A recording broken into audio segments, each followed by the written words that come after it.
प्रधानमंत्री नरेंद्र मोदी ने आज अहमदाबाद में डीएफसी के ऑपरेशन कंट्रोल सेंटर का दौरा किया और 85,000 करोड़ रुपए से अधिक की कई रेल परियोजनाओं की आधारशिला रखी और उन्हें राष्ट्र को समर्पित किया। वहीं अहमदाबाद मुंबई सेंट्रल समेत 10 वंदे भारत ट्रेनों को पीएम मोदी ने हरी झंडी भी दिखा दी है। कई रेलवे परियोजनाओं के उद्घाटन और शिलान्यास के कार्यक्रम में प्रधानमंत्री नरेंद्र मोदी ने कहा कि भारत एक युवा देश है, यहाँ एक बड़ी युवा आबादी रहती है। मैं युवाओं से कहना चाहता हूँ कि आज जो लोकार्पण हुआ है वह आपके वर्तमान के लिए है और आज जो शिलान्यास हुआ है वह आपके उज्जवल भविष्य की गारंटी को लेकर आया है। आप भी सुनिए। गुजरात के गवर्नर आचार्य श्री देवव्रत जी, गुजरात के लोकप्रिय मुख्यमंत्री श्रीमान भूपेंद्र भाई पटेल, कैबिनेट में मेरे साथी रेल मंत्री श्री अश्विनी वैष्णव जी, संसद में मेरे सहयोगी और गुजरात प्रदेश भारतीय जनता पार्टी के अध्यक्ष श्रीमान सी.आर. पाटिल और देश के कोने कोने से जुड़े सभी गवर्नर श्री, आदरणीय मुख्यमंत्रीगण, सांसदगण, विधायकगण, मंत्रीगण, और मैं स्क्रीन पर देख रहा हूं मेरे सामने 700 से ज्यादा स्थान पर वहां के सांसद के नेतृत्व में, वहां के मंत्री के नेतृत्व में लाखों लोग आज इस कार्यक्रम में जुड़े हैं।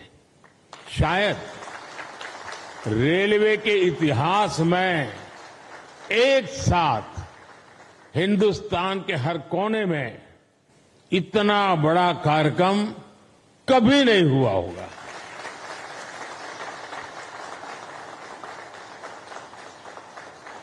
सौ साल में पहली बार हुआ ये कार्यक्रम होगा। मैं रेलवे को भी इस भव्य आयोजन के लिए बहुत बहुत बधाई देता हूं।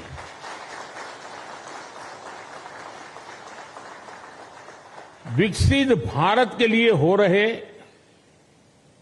नवनिर्माण का लगातार विस्तार हो रहा है। देश के कोने कोने में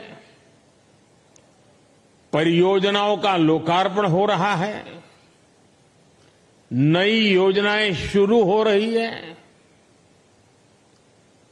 अगर मैं साल 2024 की ही बात करूं, 2024 आने मुश्किल से अभी 75 दिन हुए हैं 2024 के। इन करीब करीब 75 दिन में 11 लाख करोड़ रुपए से ज्यादा की परियोजनाओं का लोकार्पण और शिलान्यास हो चुका है।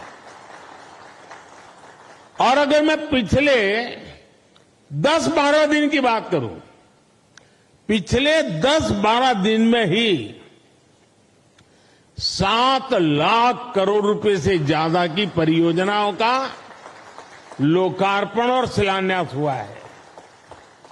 आज भी विकसित भारत की दिशा में देश ने एक बहुत बड़ा कदम उठाया। इस कार्यक्रम में अब यहां 1 लाख करोड़ रुपए से ज्यादा की परियोजनाओं का और लोकार्पण और शिलान्यास हुआ है। और आप देखिए, आज 85,000 करोड़ रुपए, 85,000 करोड़ रुपए से अधिक से सिर्फ और सिर्फ रेलवे के प्रोजेक्ट देश को मिले हैं। और इसके उपरांत समय का अभाव रहता है मुझे, विकास में मैं गति को धीमी नहीं होने देना चाहता, और इसलिए आज रेलवे के ही कार्यक्रम में एक और कार्यक्रम जुड़ गया है पेट्रोलियम वालों का। और दहेज में, गुजरात में दहेज में 20,000 करोड़ रुपए से अधिक की लागत से बनने वाले पेट्रोकेमिकल परिसर का भी शिलान्यास हुआ है। और ये प्रोजेक्ट हाइड्रोजन उत्पादन के साथ साथ देश में पॉलीप्रोपिलीन की डिमांड को पूरा करने में अहम भूमिका निभाने वाला है। आज ही गुजरात और महाराष्ट्र में एकता मॉल्स का भी शिलान्यास हुआ है। ये एकता मॉल्स भारत के समृद्ध कुटीर उद्योग, हमारे हस्तशिल्प, हमारा वोकल फॉर लोकल का जो मिशन है, उसको देश के कोने कोने तक ले जाने में सहायक होगा और उसमें एक भारत श्रेष्ठ भारत की नींव को भी मजबूत होते हम देखेंगे। मैं इन परियोजनाओं के लिए देशवासियों को बधाई देता हूं और मैं मेरे नौजवान साथियों से कहना चाहता हूं, भारत एक युवा देश है, बहुत बड़ी तादाद में युवा रहते हैं देश में। मैं खास तौर पर मेरे युवा साथियों से कहना चाहता हूं, आज जो लोकार्पण हुआ है वो आपके वर्तमान के लिए है और आज जो शिलान्यास हुआ है वो आपके उज्जवल भविष्य की गारंटी लेकर के आया है। साथियों, आजादी के बाद की सरकारों ने राजनीतिक स्वार्थ को जिस तरह प्राथमिकता दी और उसकी बहुत बड़ी शिकार भारतीय रेल रही है। आप पिछले 2014 के पहले के 25-30 रेल बजट देख लीजिए। रेल मंत्री देश की पार्लियामेंट में क्या बोलते थे? हमारी फलानी ट्रेन का वहां स्टॉपेज दे देंगे, वहां हम डिब्बे 6 तो 8 कर देंगे। यानी रेलवे, और मैं देख रहा था पार्लियामेंट में भी धप धप तालियां बजती थी।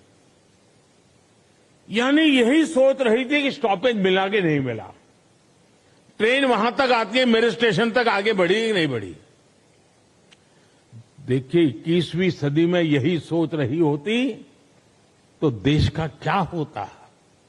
और मैंने पहला काम किया, रेल को अलग बजट से निकाल करके भारत सरकार के बजट में डाल दिया और उसके कारण आज भारत सरकार के बजट के पैसे रेलवे के विकास के लिए लगने लगे।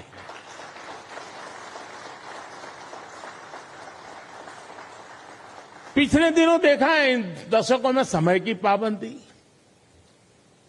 आपने हालत देखा है। ट्रेन पर मेन लोग ये नहीं देखने जाते थे किस प्लेटफॉर्म पर कौन सी ट्रेन है, लोग ये देखते हैं कितनी लेट है। यही कार्यक्रम है। घर से, क्योंकि उस समय मोबाइल तो था नहीं, स्टेशन पे जाकर के देखना कि भाई कितनी लेट है। रिश्तेदारों को कहते भाई रुके रहो, पता नहीं ट्रेन कब आएगी, वरना घर वापस जाकर के फिर आएंगे। ये रहता था। स्वच्छता की समस्या, सुरक्षा, सहूलियत, हर चीज पैसेंजर के नसीब पर छोड़ दी गई थी। 2014 में देश में, आज से 10 साल पहले, नॉर्थ ईस्ट के 6 राज्यों ऐसे थे जहां की राजधानी हमारे देश की रेलवे से नहीं जुड़ी थी। 2014 में देश में 10,000 से ज्यादा ऐसे रेल फाटक थे, 10,000 से ज्यादा, जहां कोई व्यक्ति नहीं था, लगातार एक्सीडेंट होते थे और उसके कारण हमारे होनहार बच्चों को, नौजवानों को हमें खोना पड़ता था। 2014 में देश में सिर्फ 35% रेल लाइनों का इलेक्ट्रिफिकेशन हुआ था। पहले की सरकारों के लिए रेल लाइनों का दोहरीकरण भी उनकी प्राथमिकता में ही नहीं था। इस परिस्थिति में हर पल कौन मुसीबतें झेल रहा था, कौन परेशानियों में पीसा जाता था? हमारे देश का सामान्य मानवी, मध्यम वर्ग का परिवार, भारत का छोटा किसान, भारत के छोटे उद्यमी। आप याद करिए, रेलवे रिजर्वेशन, उसकी भी क्या हाल था। लंबी लंबी लाइनें, दलाली, कमीशन, घंटों का इंतजार। लोगों ने भी सोच लिया था कि अब ये हालत कभी नहीं। सबने माना था भाई रेलवे बस ऐसी है, मुसीबत है, चलो 2-4 घंटे सफर करनी है, कर लेंगे, चिल्लाओ मत। यही जिंदगी हो गई थी। और मैंने तो मेरी जिंदगी ही रेल की पटरी पर शुरू की है, इसलिए मुझे भली भांति है रेल का क्या हाल था।